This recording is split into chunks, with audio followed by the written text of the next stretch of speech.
Hey everyone, welcome to today's Program Yourself Thin podcast. Today we're talking about learning how to live at your goal weight. Learning, learning how to live at your goal weight. Why do you have to learn it? Because you don't know how to do it. If you're not at your goal weight and haven't been there for a while, if you've never consistently lived at your goal weight, then you've got to learn how to do it. And dieting is not learning how to do it. Dieting's learning or knowing how to lose weight. But losing weight and living at your goal weight are two totally different things. Don't you know that? Right? You've lost weight in your life. I know you've lost weight before, but have you been able to live at your goal weight? Probably not. And so there's a huge difference there. And we have to realize that losing weight and living at your goal weight are two totally different things. Does that make sense? Because what you know right now, if you're overweight and have been overweight for a while, what you know is you know how to be overweight. What we know truly are things that we can't really explain. You know how to drive your car, you know how to read and write, you know how to use your computer mouse, you know how to walk across the room. But if I ask you, how are you doing those things? You're quickly going to find that you struggle to explain it. You don't know how you walk across the room. What are you going to tell me? You put one foot in front of the other? Is that all you think's going on there? There's a lot more happening. Using a computer mouse. Well, I'm just using the computer mouse, Jim. Well, I know you're using it, but how do you get it to go so smoothly? First time you used a computer mouse, you knew how to use it. Yeah, move my hand to make the cursor move on the screen. But what did the cursor on the screen look like? Beep, beep, beep, all over the place. And eventually you smoothed it out and you learned it. And now you do it on autopilot. And so what you have learned to do in your life is you have learned how to be overweight, so that the cravings you have, the food you think about, the way you eat, the way you live, all make you overweight on autopilot. And then when you try and lose weight, what you do is you try and consciously fight against all those learnings. Don't eat that way. Don't eat those cookies. Don't eat those blueberry muffins. Don't eat that stuff. And you can do that for a little while. And what do you always end up doing? You go back to what you know, what you've learned. And what you've learned is you've learned how to be an overweight person. You've learned how to think like an overweight person, live like an overweight person, and eat like an overweight person so completely that you can't even explain how you do it. Well, of course, I know, Jim, I make the wrong decisions. Huh? That's not a real good explanation. Just like you explained to me how you walk across the room isn't a good explanation because you have no clue how you're walking across the room. It's something you just know you can do now. Reading and writing. How are you reading and writing? How are you making sense of the words that you see on a page? How? You have no clue. You learned how to do it, and now it's gone into your subconscious mind, and now you just do it automatically so thoroughly that you couldn't not read if you wanted to. If I hold words up in front of you in English, the language or whatever language you speak, you can't not understand them. That's how quickly and how automatically you read now. Well, that's just as quickly and automatically as you keep yourself overweight. So what this means is that you have to reapproach how you're thinking about weight. And you have to stop thinking about losing weight and fighting against your overweight learnings and start to focus on learning how to think, live, and eat like a thin and healthy person. This is something you've never done, most likely, because you're so fixated on fighting against yourself so you can lose some weight for a little while. But that's not your goal. You've lost weight, you put it back on, and it sucks. What you really want is to lose the weight and keep it off and live at your goal weight forever. And the only way that you'll ever have a chance in hell of ever being able to do this is to learn new things. Now, the beauty is that once you learn something new, like genuinely learn it, it runs on autopilot. And this is what I'm trying to share with you, is that I sit here in front of you 50 pounds lighter than I was 30 years ago. I have not dieted once. I don't exercise or work out at all. 30 years, a couple little things I did for a month here and there. So how do I stay thin and healthy? Because I have programmed in new thoughts, new lifestyle habits, and new eating behaviors. And now they run automatically. So yeah, I have to tend to it, but it's mostly running on autopilot. It feels very much like your toothbrushing routine. It runs mostly on autopilot. You don't remember to brush your teeth. You just automatically remember to do it. You're not thinking about it. You don't have in your calendar, your to-do list, make sure you brush your teeth. You just do it. You just do it at the same times every single day. What? On autopilot. And this is how your brain works to keep you overweight or to keep you thin and healthy. But the path of dieting is never really teaching you how to live as a thin and healthy person. It's teaching you how to dramatically go against what you typically do. And that is a path that you can follow for a little while. And you always go back to what you know, what you've learned to do. So the secret to really mastering your weight is to learn new thoughts, lifestyle habits, and behaviors so well that they run automatically. And if you have no idea how to do this, make sure you click the link in my bio, go get the hypnosis session I gave you, watch the video I made for you, and read the emails I send you. It'll teach you how to do this. It'll put you on the right path because you're not on the right path right now. I can promise you that. If you're overweight and you're trying to diet, stop it. Stop it, please, and find another way. Okay. And this is one way that I think you'll find to be a lot better. But at the very least, find some different ways. I hope this helps you out. If anyone has any questions, feel free to ask them. What's up, Jen? What's up, Rachel? Rachel, newest year-long commitment member. Excited. Nice commitment there, Rachel. Can't wait to see you today. Proud of you. Deanna, I was just thinking about you, Deanna. Glad to see you're here. This way of thinking is life-changing. It sounds too simple to be true, but if you're ready to receive the message, it's so freeing. Thank you, Deanna. Yes. And I appreciate you saying that. It's very true. I'm not trying to get out here as some, I know people sometimes get out and say, oh, you sound like a bullshitter. Can't be this easy. I'm not saying it's easy. I never claimed that this is easy. I claim that it makes a lot more sense and it leads to a place that's a lot easier. So again, there's a process you got to go through that takes work and effort, but you get to a place where you know it. It's so fun. I was talking about this in the coaching group yesterday that I have, and it's a coaching group of people that have been committed for a while. So everyone that was there yesterday has either made a commitment for a year, has been there for a year, has been there multiple years.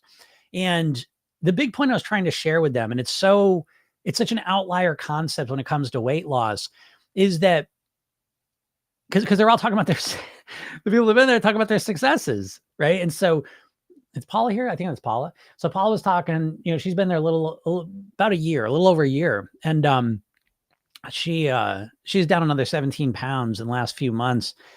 But the way she's done it is so, like, she almost can't understand it. She's like, I don't really even know how the hell I was down 17 pounds. I said, that is what it feels like when you get this locked in. Like when you learn new ways of thinking, living, eating, you just start to do things on autopilot. You all can't explain to me why you keep eating the wrong foods that make you overweight. Oh, because I love them, Jim. What the fuck does that mean? That's not a good explanation. That's what I'm trying to tell you. Like, like the emperor has no clothes. Like when it comes to weight loss, you have no plan. Like there's no there. You could hit me with, it's so funny. I'm reading this book called Proteinaholic, and it's so funny to me. Like, it's written by a guy who's a bariatric surgeon. Okay. So he's a doctor, a surgeon on top of it. Right. Obviously extremely intelligent. No one's becoming a surgeon who's not extremely intelligent. Obviously very motivated. Obviously understands how to read studies. However, they go through their story, and he was a weight loss doctor on top of it. Right. But the whole story is about how he was tricked into believing this bullshit about the protein. Right? The protein's the number one thing you got to focus on. And, I forget this stuff sometimes because I will say I'm very fortunate in my life, what I've been exposed to. And it's been many, many years now. I've been a vegetarian for 25 years now, and I kind of forget a lot of that stuff. But what it points out is that no one has any fucking clue what they're talking about when it comes to weight mastery. I don't say that lightly. And so I'm talking about the doctors. They don't know shit. They don't know shit about nutrition unless they really have a personal interest in it. Doctors don't know anything more about weight loss and nutrition than you do. Dietitians and nutritionists, they know a lot about food and nutrition, but they have no idea about behavior and actually implementing those changes. And that is really what the weight loss world has been, and hopefully won't be forever. But basically what your weight loss is revolved around is someone telling you what to do and you trying to force yourself to do it. How's that going?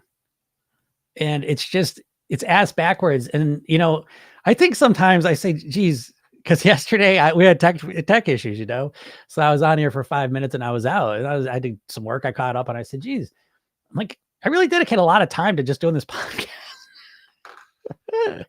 There's other things I could be doing. I'm like, there's work stuff I could do. There's other things in my life I could do. And I'm like, why do I keep doing this podcast? And, again, I reflect back, my mission in life is to help as many people as possible live at their goal weight. So I do this because I feel like like 99% of the information out there, weight loss is bullshit.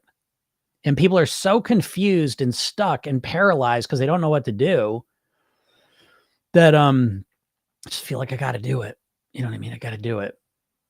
Yeah. Strom says it's difficult to count calories every time I want to eat. Yeah, of course. Anything that's difficult, you're not going to do for long, folks. How about that? How about that? You fucking count calories for the rest of your life? Oh my God. I'd rather just be overweight and die young. Who the fuck wants to count every calorie you eat? You're not busy enough. You're not stressed enough in your life that now you're going to add counting every calorie. Give me a break. It's just crazy. This book really, it just, because I've been in the vegetarian world for so long, I almost take a lot of it for granted. And I make a point not to get on here and be vegetarian front facing because I know a lot of people that turns people off. And so I leave it in the back because I'll work with anyone. I work with carnivores. I'll work with, keto people, paleo, but I don't give a shit. I work with everyone because I don't care whatever philosophy you believe in and want to follow, I will help you accomplish that. What you'll find eventually, what most of my clients find is that shit doesn't feel good. It does not feel good to just eat fucking meat. You're not born to just eat meat. You're not a carnivore. So I kind of leave the vegetarian advocacy on the side of the door when I get on here. But this book is just really, it's reminded me, you know what I mean? Like that so many people that want to lose weight have heads full of bullshit. Not your fault. Not your fault. We live in a world. We live in a world where we're just surrounded by bullshit. God almighty, right? And when it comes to the food, you're surrounded by the most bullshit. The food, I swear, the food has been like one of the longest running bunches of bullshit in our society. One of them. There's a lot of them. But food's a big one. That's why we have 74% of the population's overweight or obese. Humans aren't meant to be overweight and obese. We're meant to be healthy. That's one of the interesting points this person makes. Now, they're a bariatric surgeon. And they go, listen, I went through the medical training, and the whole training is built around the idea of how do we deal with this problem? How do we deal with the problem that's here now? Not how do we resolve the problem? How do we deal with it? And boy, does it get to an extreme when it's bariatric surgery. You know what I mean? Like when you talk about, listen, I'm not talking about random diseases. People get random diseases no matter how healthy they are. That can happen. Okay. But we're talking about obesity, and the answer becomes, let's cut your stomach down to a quarter the size and, move it around your intestines a little bit. Let's inject some bullshit into our bodies for the rest of our lives. That is the height of dealing with symptoms and not dealing with the core problems. It's the height of symptom-focused medicine and not dealing with the core problem and resolving it in a holistic, real way. And that's kind of the point he makes. And we live in this system. So if a fucking bariatric surgeon who runs one of the top weight loss clinics in the country is thinking this, what the fuck are you thinking? If you're just a normal person,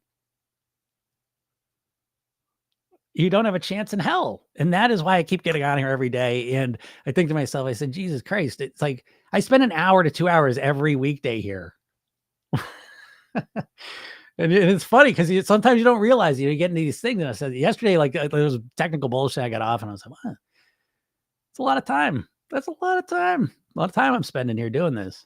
Now continue to do it. Don't worry. I see Jody say, no, don't give it up. You connect with so many of us. And I that's why I do it. That's why I do it.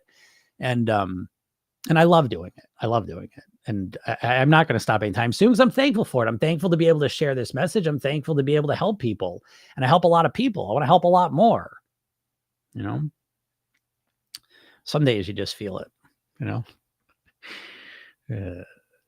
what's up, Katie? See you, TikTok. TikTok's still around. Is it going to stay around? Is it going to stay around the way we want it? I don't know. It's funny. What's up, Don? It's a crazy world out there. There's Paula. Paula said your program's eye-opening. It works. Yes, there's Paula. Paula's a great success story. She's a fascinating one. I mean, every client is so unique and interesting. It's fascinating. It really is. I have the best job on the planet. I'm the luckiest guy that you'll probably ever meet. I never lose sight of that. And Paula's story just reminded me of that yesterday. My job is the funnest job on the planet. I swear. That's why I get up here. You know what I mean? That's why I do this is it does.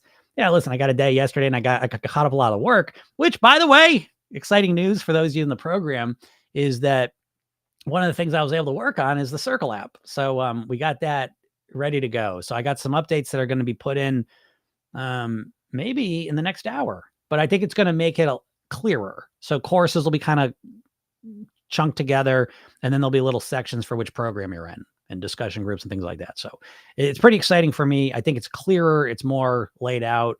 So yeah. But again, the reason I do get in here every day is because it fires me up. I love being able to speak with you, and I love being able to help anyone I can. Because again, if you don't know my story, my father died when he was 54 of a heart attack, and I was 9 years old. And so, I mean, it doesn't take much psychoanalysis to draw a straight line from what I do to where that happening. And his eating was a fundamental piece of what led to that. He had gout and he was obese and all sorts of health issues directly related to the eating. And so here I sit, in front of you. I think there's a direct line to it. So again, for me, this is always so much more than just wearing a bathing suit to the beach. It's really, you living longer and having a great quality of life,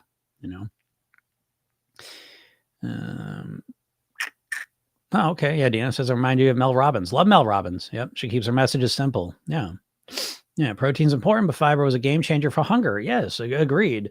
You would not believe this, most of you, but fiber will satiate you, satisfy you, reduce your hunger more than protein will. And again, this book, Proteinaholic, I can't recommend this book enough. I'm only 100 pages in, but I think that, again, it just reminds me of a lot of the things I don't really bring up here a lot, but maybe I will start, because, I make it a point not to really talk about what to eat. I'm not a nutritionist. I'm not a dietitian. I really pride myself on doing something rare in the weight loss world, which is I don't really tell you what to do. I show you how to get yourself to do what it is that you think you want to do. And I frame that very specifically. I think you have ideas of what you think you should do. And I think most of them are complete bullshit.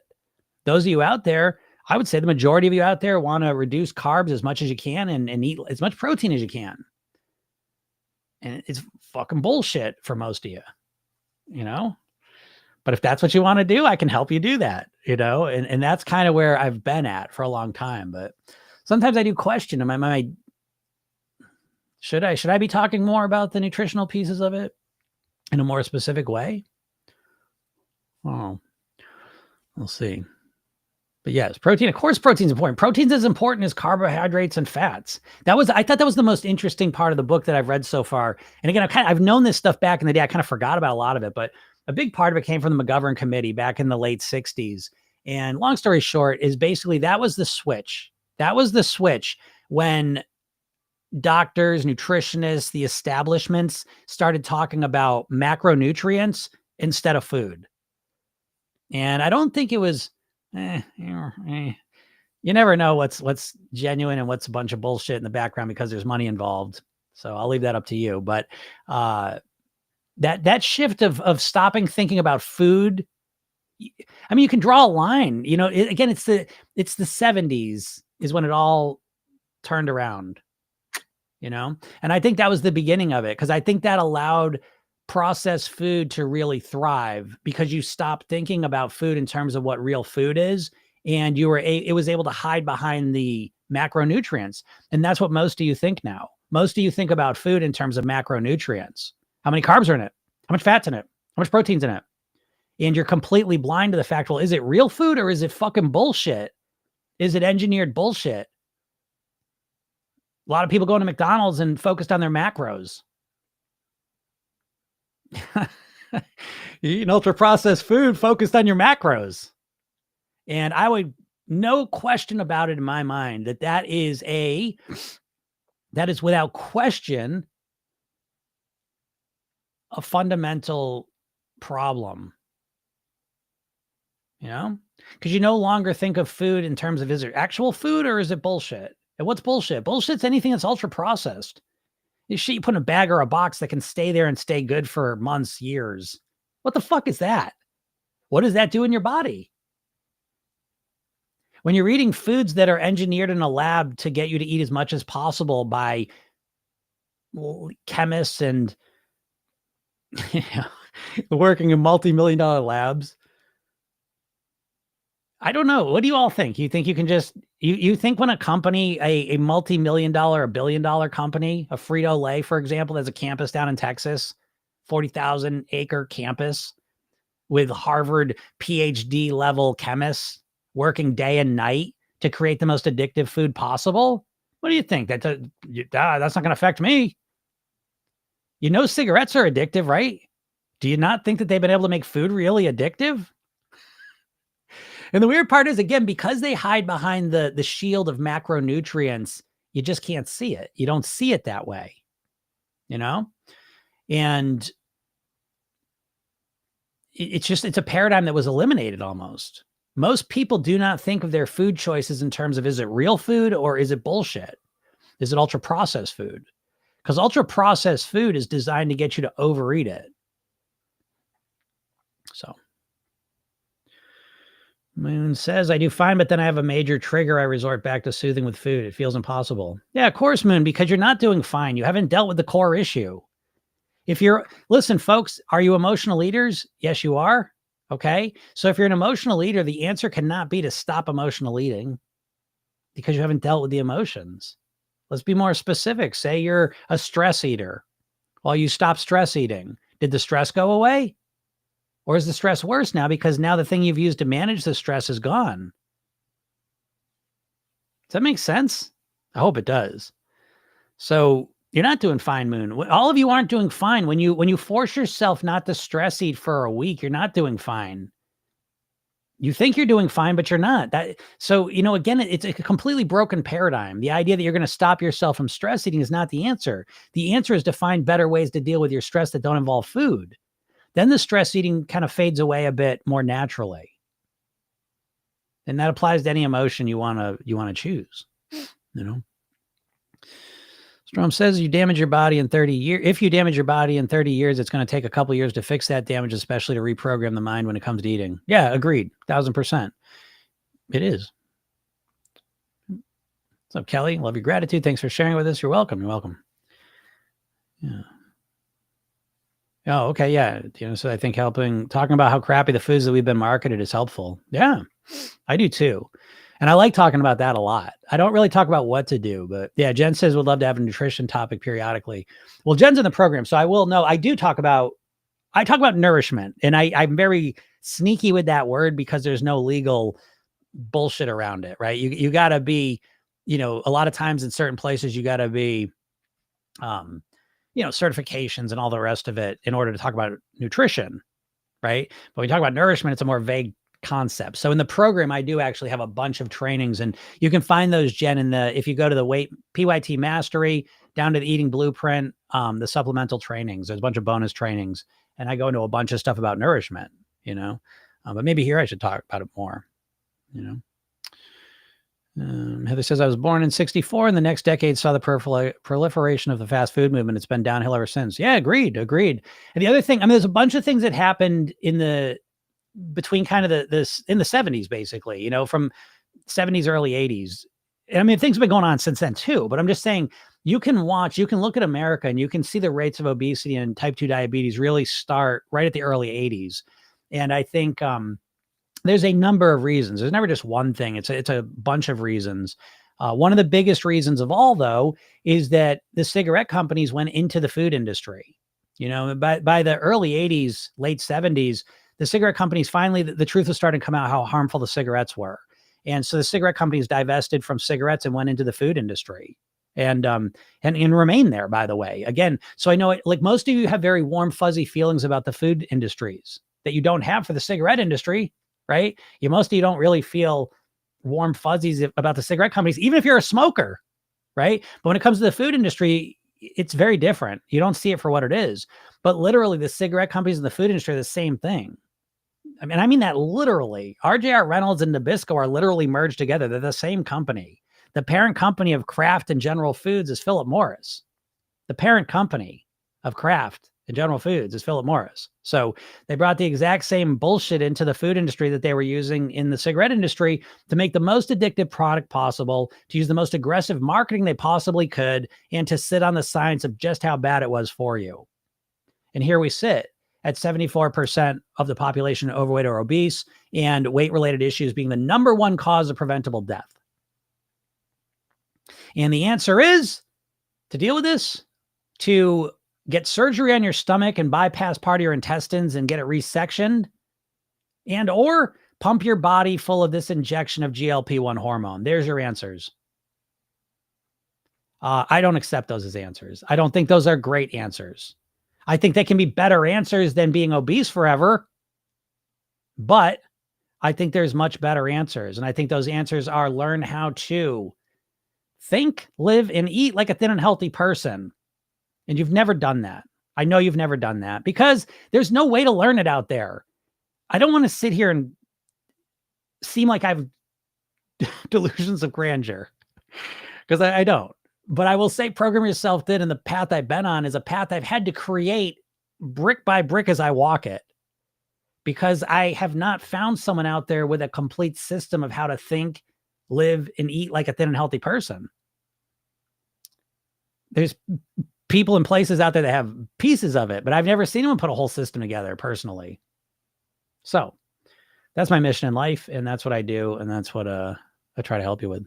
But yeah, since 64, sure. Yeah, it's been a long time. Long time we live in this bullshit. But hey, we got rid of red dye. So I guess things are looking up, huh? What about the green dye? What about the fucking orange dye? You know, again, they just, you know, I'm glad it's banned, but I mean, what is that shit? Is it like, what do they say? Like rearranging the deck chairs on the Titanic, right? Is it sinking? The red dye thing, again, it's fine, but you know, it means nothing. It's a drop in the ocean of bullshit of food. It's so funny. So anyways, Trump says, Dr. Furman says we shouldn't consume SOS, meaning sugar, oil, salts. Yeah, well, you know, I like Dr. Furman, but what I don't like about Dr. Furman is that he's so extreme. And so you go listen to Dr. Furman, and it's just like, you're going to go from eating a standard American diet to like, I'm not going to eat any salt, sugar, or oil or fat. Oh my God. It's too much. And that again, that I don't like, you know, I love Dr. Furman. I like a lot of what he says, you know, being a nutritarian. I love that stuff. I love nutrients. I love all that.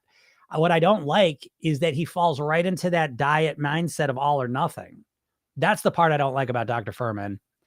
And it's too extreme sounding for a person who's eating a standard American diet. And this is the trap that most of you would fall into. You go study Dr. Furman, you say, oh my God, this is great. But then he's so extreme, you can't eat any salt, oil, or salt, sugar, oil, or salt.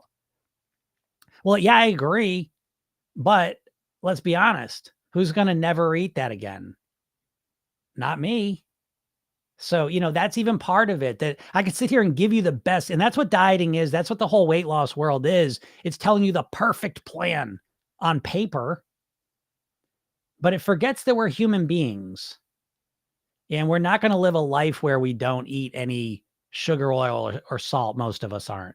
Why? Because it's a lower quality of life for most of us. I think there's a sweet spot. And I think that's a big piece of it. And again, you know, it's like even the diets, they're always so black and white. So all or nothing. You're either doing it perfectly or you're not doing it at all. There's no gray space in them. And I think whatever plan you're going to follow in your life to manage your health and your weight has got to have some gray spaces, got to have some flexibility in it, or you're not going to do it. And that all or nothing thinking, I think, is so destructive. And I hate to say it, but Furman's right there I almost think it's more harmful because I think he's got the greatest information. I love what he says. I agree with all of the stuff he says. What I don't agree with is it's got to be 100%. And he demonizes if you eat any of it, demonizes all the bad stuff. I get it. But I don't want to live a life where I never eat sugar again. I want to live a life where I moderate sugar so it doesn't have an impact on me negatively. And I think you can do that. I think you do that with most substances. You agree with that or don't. It's up to you. But again, I think that's my thoughts on that. It says impossible in that moment to stop it. As I understand, I'm an emotional brain. I used to be able to step away, but it feels like I can't. What's the trick here? Yeah, Moon. Again, back to that. All of you, what I think what you need to do before anything else is you need to be able to calm and relax yourself, ground yourself, center yourself at will. And I feel like most people can't. Americans definitely can't. Americans are we're in a constant state of stress. I mean, it's I wouldn't want to live anyplace else. I love America. But at the same time, everything's good and bad. And there's bad stuff here too. And the bad stuff is there's plenty of it, but one of the big ones is that we are under tremendous amounts of stress. And I find most people are in a chronic state of stress. And I think if you're in a chronic state of stress, your chances of being able to change your behavior and lose the weight long term is almost zero. So what I'm saying is, I think the ability to calm yourself down genuinely, live a more relaxed, calm, grounded, peaceful life, to be able to calm your mind, your spirit, your energy down intentionally, I think is the doorway you walk through. It's the foundation under you. And without that, good luck. Because what stops you in the past? You're doing well. I mean, well, everything's going great. What stops you? I bet it's moments of stress.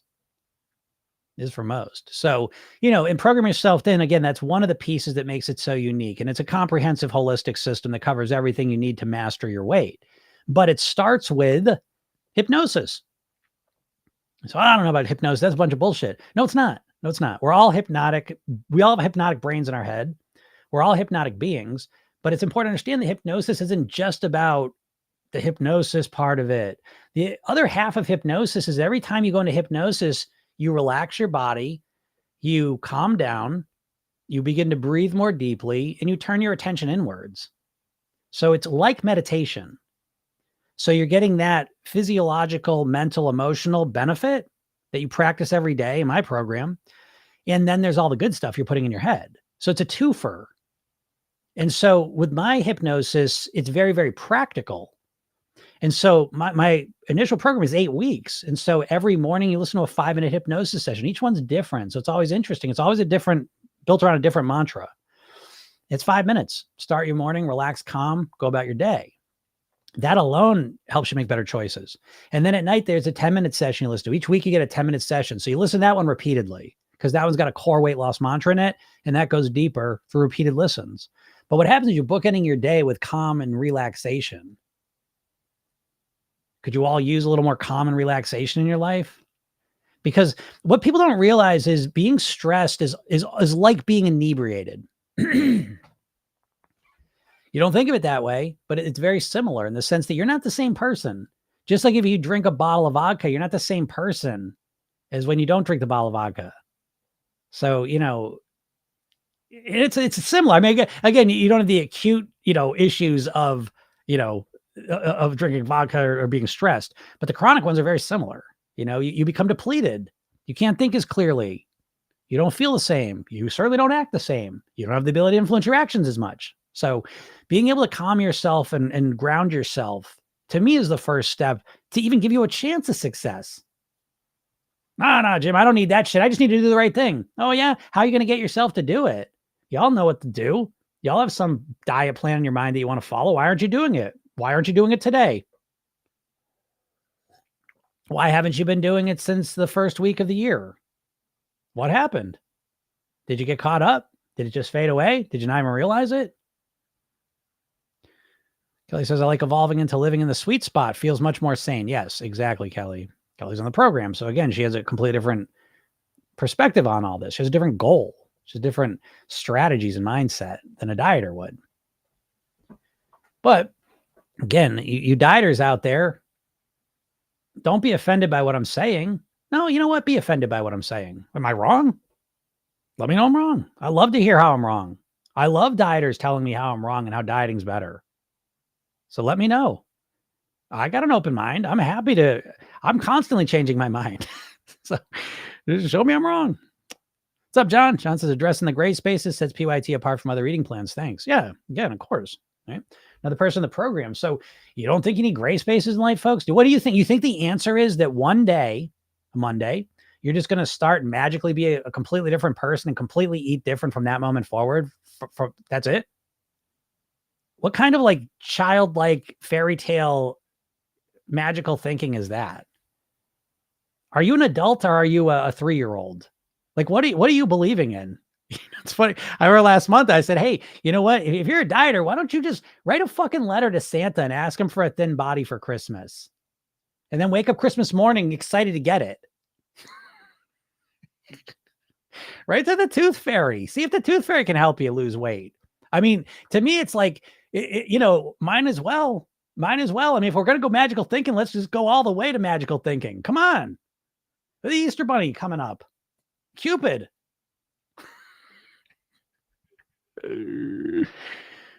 Strom says, can we make the habit of going to the gym automatic just like brushing our teeth? Yeah, I mean, you can make it automatic like it wouldn't be like brushing your teeth, because brushing your teeth is easier than going to the gym. You know what I mean? So when something has more steps in it, then it's not going to be as easy to make that as automatic as something that has less steps in it. So you could I'll give you an example. All right. So every single night, unless this is the one exception, like if I'm away, like at a hotel or something, or on vacation, but every single night I'm home, every night of the year, I will do some yoga before I go to bed. And so I brush my teeth and then I do some yoga before I go to bed. So I think that's literally just like my toothbrushing. And now I'm working on doing a morning version of that. Okay. So that one, I think you have a chance to make very much like brushing your teeth. But if I had to get up, get dressed, go across town, go to the gym, work out hard, all the rest, and come back, it's not apples to apples. But you can automate it. Absolutely. But it's never going to be as automated as something that's a simpler behavior. So I hope that makes sense. Excuse me. Something in my throat here. Let's see. Again, TikTok. Someone saying on TikTok that they switched the servers over to Meta. It's Facebook now. Oh, that's true. Moon says, you're right. And when it still happens, I try to take it as a learning lesson and not beat myself up. Yeah, that's great, Moon. It's great that take it as a learning lesson, but learn something from it. You know what I mean? And that's literally the core technique of Program Yourself Thin. The Program Yourself Thin technique literally is the redo rehearsal technique. And we use that to learn from our mistakes and recover quickly, which I think is the number one most important piece of mastering your weight, is the ability to get back on track quickly. And so we use the redo rehearsal technique. So yes, learning from mistakes is the most important thing. D says, what are other ways to deal with stress or emotions other than eating? That's fascinating. And it's sad and it's fascinating. And it's a great question. But I just want to let that sit in the air for a second. That if you're an adult and you have no way of knowing how to deal with stress or emotions other than eating, your weight is the secondary problem. Your weight just became the secondary problem. But I get it. I was there too. I was a mess. My story, when I was 50 pounds heavier,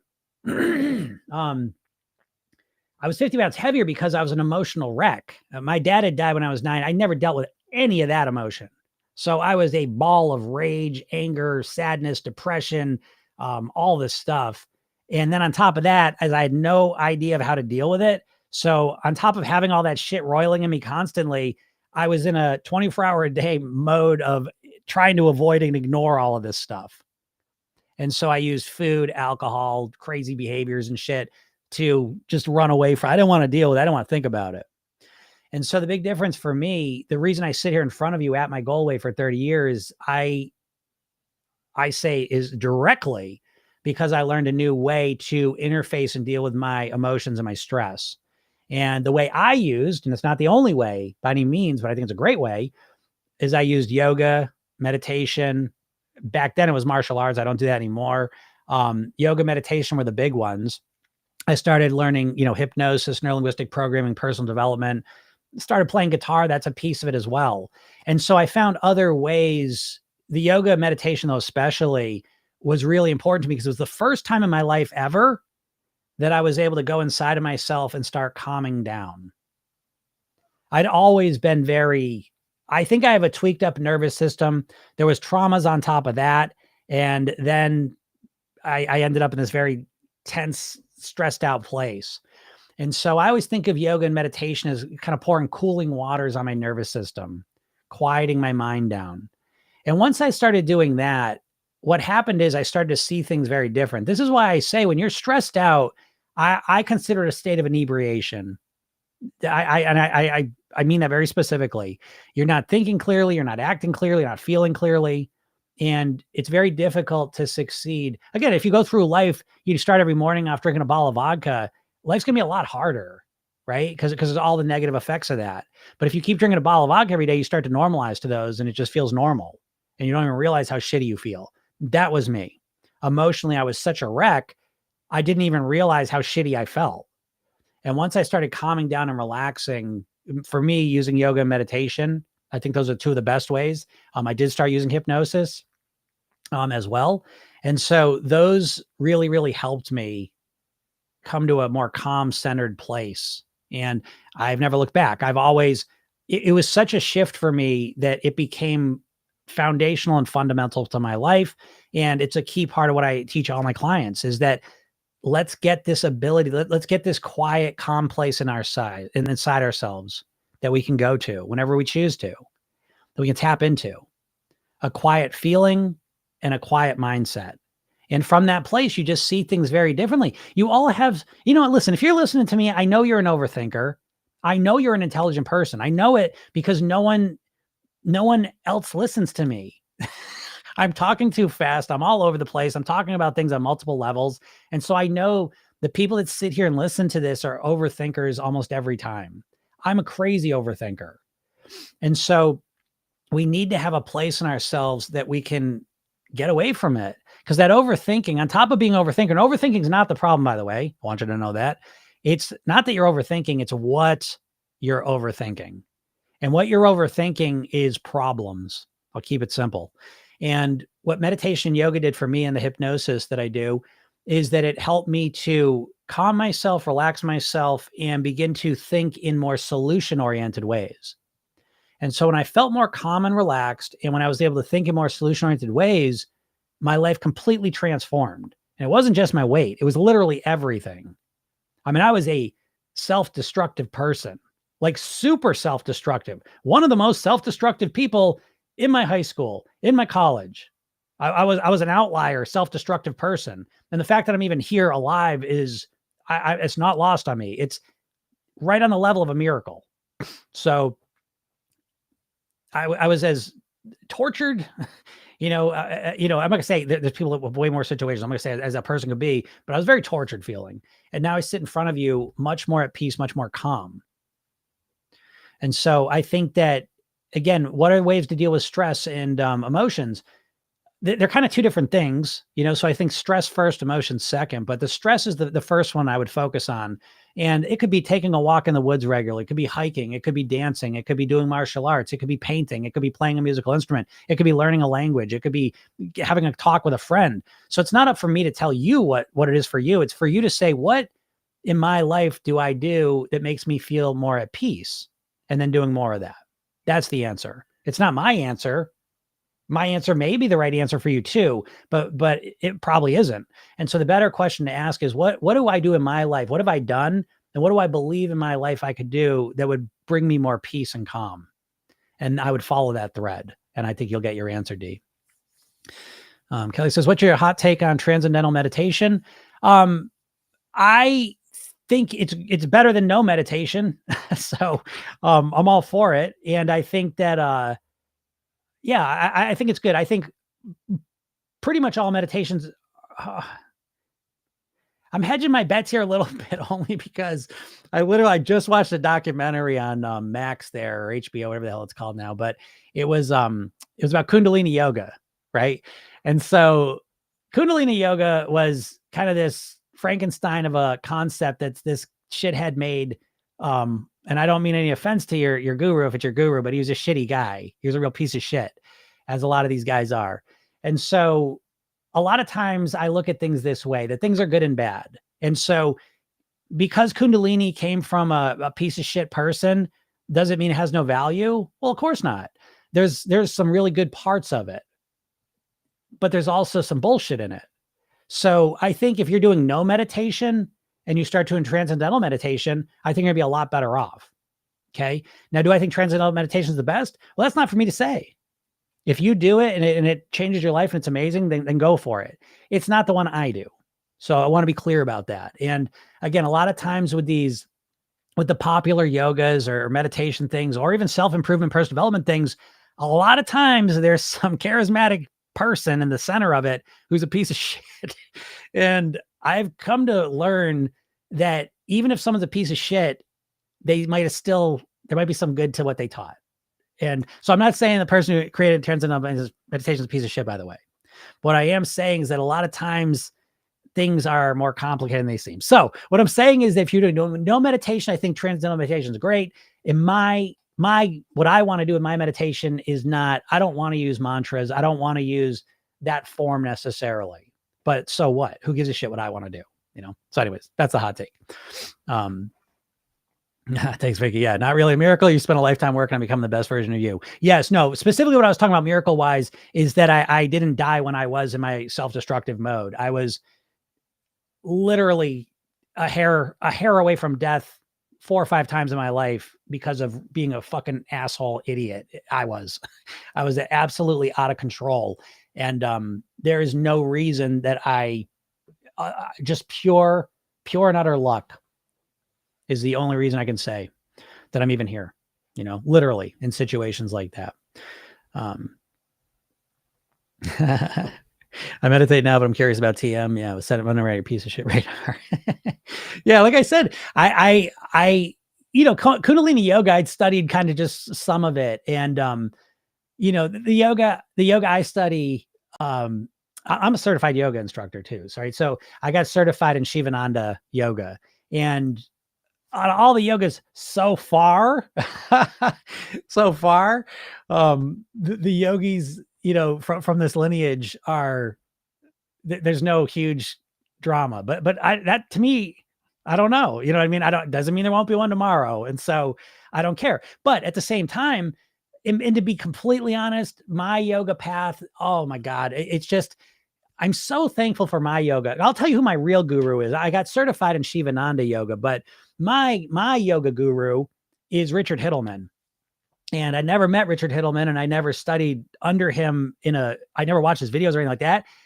I don't even know how the hell this happened, but when I was 19, got a yoga book by Richard Hittleman called 28 Days of Yoga. And that was the book that transformed my life, probably more than anything. And again, I've talked about this before, but I had a couple months of my life right around one of the more stressful times of my life, one of the lowest times, I don't know. It can almost not be described as anything other than almost a miracle. Like, and when I say miracle, I don't mean that in the religious sense. I mean it in the sense that out of the blue, I didn't do anything to make it happen. It just like so much of this stuff literally just fell into my lap within a couple months. And one of those things was his book, and I did it. And so that book transformed me. But the beauty of that book and me learning it that way is that I didn't go to a yoga studio and learn it. I didn't go to an ashram and learn it. I learned it through this book, and it was a yoga that was really basic yoga stuff, basic hatha yoga, which is just the movements of yoga, a little bit of the mind stuff. But what it allowed me to do is to, right from the beginning, learn and create my own yoga. So I would sit in a room by myself for an hour with this book, and I would kind of, it had each day, and I would play with the postures, you know what I mean? And I will, because I was myself, I would do like a forward bend, but instead of having the teacher say, okay, they count to 10 and then let it go, I would stay in the posture for minutes if I wanted to. And it was all based on what I wanted to do. And it was at my own pace. And that was one of the greatest gifts ever. So my yoga was very unique, that I was able to take it at my own pace and to be honest, kind of create my own yoga to some degree. I wasn't relying on a yoga teacher in a class, or, some guru or some yoga instructor or whatever. I had these books. It was real basic, and I was able to kind of do it that way. And I think that's such a fundamental part of why I'm here with this way. So So that being said, I wanted to get certified as a yoga instructor so I could teach it. And so I did pick Shivananda because that seemed to be the closest um, to what I was doing. So, but again, I don't know. They could come out tomorrow and the two guys, that's the lineage, were awful people. I don't think that. I mean, I was at the ashram and I talked to a lot of people that knew him and it didn't seem that way, but you just never know. And so, again, but so they come out, they're the worst people on the planet. Who gives a shit? It was great learning that stuff. It helped me out a lot. So even if your radar detector goes off, say, oh, that's not a good person, there can still be some value in it. Even the Kundalini stuff, which a lot of it's just made up bullshit, to be honest. What do you want from me? Some of it's based on yoga science from thousands and thousands of years ago, and some of it's just complete and utter bullshit. There's no doubt about that. Go watch the documentary. And again, this happens all the time. So, it can still have good stuff though. That's what I'm trying to say. And I think that's a good philosophy to have these days, Oh, Tabitha says, Jim, I don't get your daily emails no more. Shoot me an email, Tabitha, because in the Circle app is where we're heading. Everything's going over, and that's working now. If you're in the regular program, you're going to get messages every day, and it's really cool. It's all working. That's good. And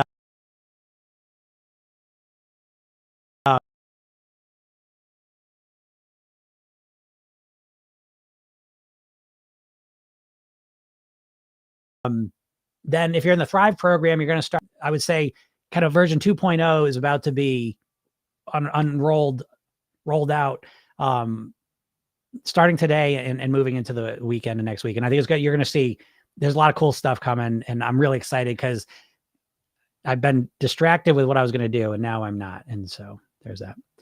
When's the AI coming out? AI is out for some people. So I forget what you're in, Tabitha. If you're in the Thrive program, you got access to the AI right now. If you just start the mastery program, you get 8 weeks access to it. And obviously in my coaching programs, you get access to all of it. So I don't know what you're in. Let me know. And like I said, next week, maybe next week, the AI, I'm going to put it out there and it's going to help you all choose your goal weight. And that's going to be completely free. Right. But I had to get the app figured out first because you're going to have to go into the app to actually use it. So anyways, I'll get you information on that next week though. Oh no, Tabitha says, let me be honest, I don't like the Circle app. That's fair. That's fair. I think I get what you're saying. And I would just say, keep an open mind, give it a second chance. It was kind of the first go round. And not only was it the first go round, it was the first go round and I was kind of running into some walls with it and I wasn't 100% in on it. And I'm 95% in on it now. I'm waiting for one more communication so I could finally move forward with it. It's been a little frustrating there. So just keep going with it. Cause the Circle app, I think it's all going to work out. Right.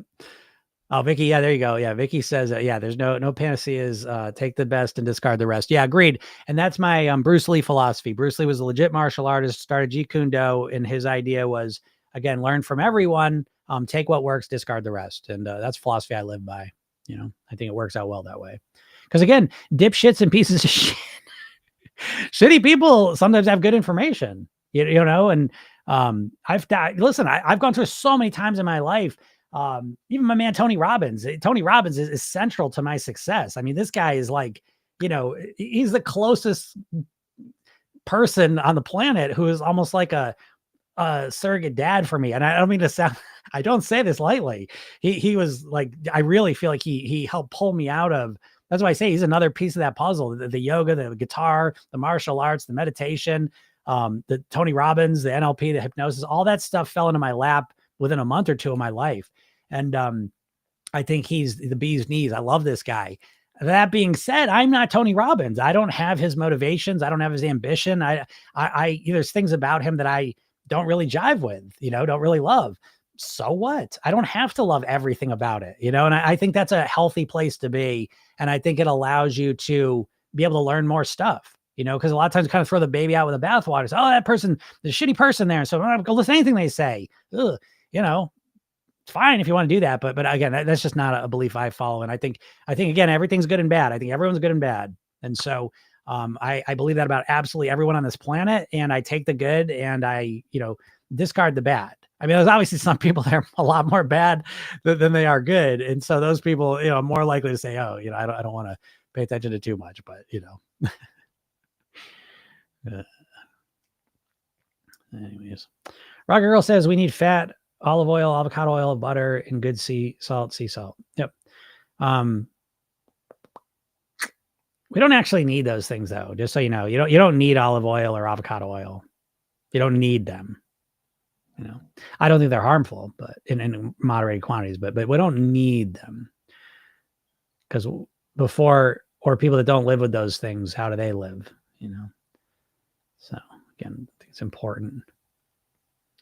It says it's truly the best way to live. Jim's hypnosis has done wonders for my many aspects of my life. Yeah, thank you.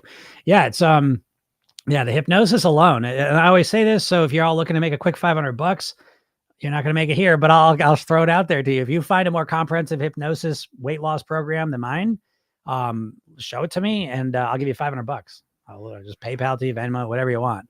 You're never going to find it. You'll never find a more comprehensive hypnosis program. It's the number one hypnosis program for weight loss on the market. You won't find anything like this. 8-week program, bookend your days. My hypnosis library I give you just as a bonus is worth, is more valuable than any hypnosis program you'll find. All right. And there's no program out there that's an 8-week program where each day you get a 5-minute hypnosis session with a weight loss mantra in it. And then each night, you get your 8 weekly core weight loss mantras. You get a weight loss workbook that has the mantra in there with some reflections, actions, cool picture, kind of fun. And yeah. And then on top of it, there's more than 25 hypnosis sessions just in the library. So you will not find a more comprehensive, more effective, more value packed hypnosis session than the one I give you. And right now, and I don't know, I say this all the time, and I swear I'm getting closer and closer to not selling the hypnosis program on its own because it bugs me, because I can help you lose weight. I guarantee you'll lose weight if you use the program. I had someone yesterday that is like, this program didn't work. And I look at it, they didn't listen to any of it. And that's fine. I give them the money. I don't give a shit. But you got to listen to them, obviously. They don't work. Buying the program doesn't make it work. You have to listen to it. And if you listen to it, you don't have to listen to it every single day, but if you listen to the majority, I guarantee you will lose weight. Now, will you keep it off? That's a different question. I can make you lose weight just by making you listen to hypnosis sessions. But in order to master your weight, I believe you got to learn how to program your own mind, which I show you to do in the redo rehearsal technique. And I believe you need the weight mastery blueprints. I think you got to figure out what works for you in terms of how to think like a thin person, live like a thin person, eat like a thin person. But again, at the moment, I do give you the option, just get one. I don't think that's going to last long, but whatever. Hart says, tell me you can do it once and I will do it. Yeah, of course you can do it once, because in Program Yourself, then we start day one with maintenance.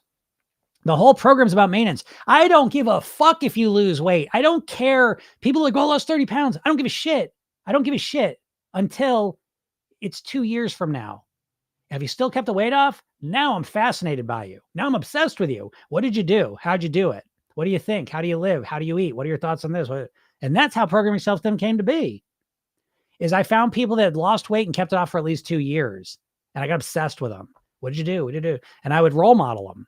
And I would do it my NLP concepts. So I get into the details of what made the difference. It wasn't just what you do. How'd you think? How do you think about this? What shifts did you make? What shift motivated you here? And that's the difference. And that's what I think makes Program Yourself then so unique, is it's built around people that have successfully managed their weight, not just people that lose weight. That's the biggest shift I can, if I could give you one piece of advice, it'd be stop picking your diets based on how much weight people lost and start choosing your weight loss plan based on how long people keep the weight off for. Peggy says, the CEO of the company I work for just came out with an AI twin. The video version of it was good in some ways and hilarious in other ways. Yeah, I hear what you're saying, Peggy. And I literally last week just created a video clone of myself. And I knew it was going to be goofy, and it was.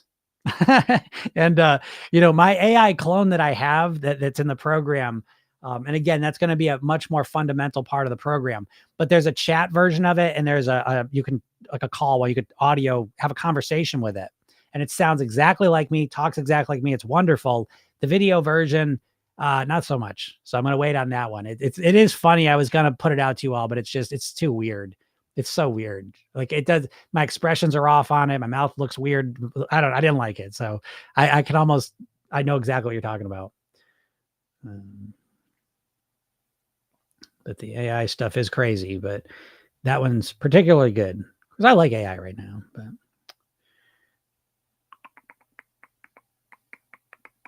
Let's see. I get these TikTok questions. I see them. Just got to get to them. There's Ken. I've restarted a hobby from years ago and haven't thought about snacking in the evenings for weeks. Yeah, there you go, Ken. Again, Ken just proven once again that he is a real savant with this stuff, and that's perfect. I did the same thing. I used to snack a lot at night. Now I'll tend to play guitar, or draw, or do other shit. Depending on the time of year. But I have other things I like to do. You dieters are always creating vacuums where it's like you snack at night. Now I'm going to stop snacking at night. And it's like, well, you got to do something, so that's great, Ken. Great job. Great job. It's a great strategy. Yeah. Chuck said, I love your hypnosis program. It works. Thanks. Yeah, exactly. Chuck's another superstar too.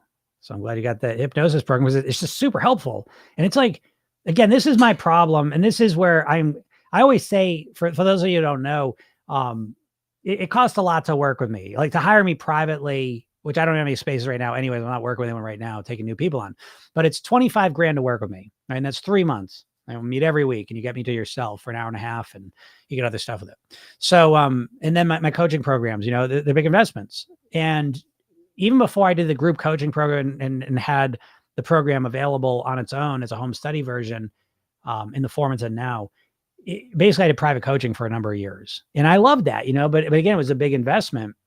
And, but I'm always back and forth between, I want to help as many people as possible live at their goal way. So I do the podcast for free and I give you a bunch of free stuff anyways, by the way. So click on my bio, go get the hypnosis session, watch the video I give you, read the emails. That's all for free.